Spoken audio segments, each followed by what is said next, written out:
जिस उत्तर प्रदेश में मुख्यमंत्री योगी आदित्यनाथ की पहचान सख्त कानून व्यवस्था और एनकाउंटर नीति से जुड़ी हुई हो, वहीं पर अब उनके ही मंत्री संजय निषाद ने एक एनकाउंटर पर सवाल खड़े कर दिए हैं। गाजीपुर के चर्चित विनीत राय हत्याकांड में हुए कमलेश बिंद एनकाउंटर को लेकर मंत्री संजय निषाद का बयान राजनीतिक गलियारों में हलचल मचा। संजय निषाद का कहना है कि अगर परिवार का दावा है कि कमलेश बिंद निर्दोष था और उसकी पत्नी सुनीता बिंद कह रही है कि जिस रात हत्या हुई है उस रात वह अपनी पत्नी के साथ अपने कमरे में था, तो उसकी बात को सुने बिना कैसे एनकाउंटर कर दिया गया। यही नहीं, मंत्री ने कुछ अधिकारियों की भूमिका पर भी सवाल उठाए और कहा कि ऐसे अधिकारी सरकार और संगठन दोनों को नुकसान पहुंचा रहे हैं। अब सबसे बड़ा राजनीतिक सवाल, संजय निषाद ने कहा कि ये जो अधिकारी हैं ये गलत तरीके से काम कर रहे हैं, माहौल को खराब कर रहे हैं। यही वजह है कि प्रधानमंत्री के संसदीय क्षेत्र के आसपास की कोई भी सीटें हम नहीं जीत पाए, वहां हमारा परफॉर्मेंस अच्छा नहीं रहा, हमें बड़ा नुकसान हुआ है। साथ में उन्होंने यह भी कहा कि अपराधी को कोई जाति नहीं होती है,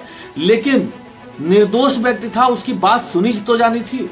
मंत्री ने यह भी सवाल उठाया कि आखिर रासुका लगाने की जरूरत क्या है, रासुका किस पर लगाया जाता है? जो एंटी नेशनल, जो राष्ट्र विरोधी कार्य करता है उसके खिलाफ लगाया जाता है। मंत्री जी ने कहा कि मुख्य आरोपी अभी भी बाहर घूम रहा है। इस समय किसी को भी आरोपी बना देना बहुत आसान है। न्यायालय में अपनी बात रखने का मौका नहीं मिल रहा है, सरेंडर करने का मौका नहीं मिल पा रहा है। तो अब सवाल यह है कि जब मुख्यमंत्री ने सख्त कार्रवाई के निर्देश दिए थे तो क्या एनकाउंटर में जल्दबाजी हुई? क्या परिवार के आरोपों की जांच होगी? और सबसे बड़ा राजनीतिक सवाल यह है, क्या मंत्री जी अपनी ही सरकार की कार्रवाई पर अब सवाल उठा रहे हैं? क्या योगी मॉडल की कानून व्यवस्था पर सरकार के अंदर ये प्रश्न चिन्ह लगने लगे हैं? अभी तक विपक्ष इस पर प्रश्न उठाता था, अखिलेश यादव बराबर इस पर प्रश्न उठाते रहे हैं एनकाउंटर पर, या फिर मंत्री सिर्फ निष्पक्ष जांच की मांग कर रहे हैं?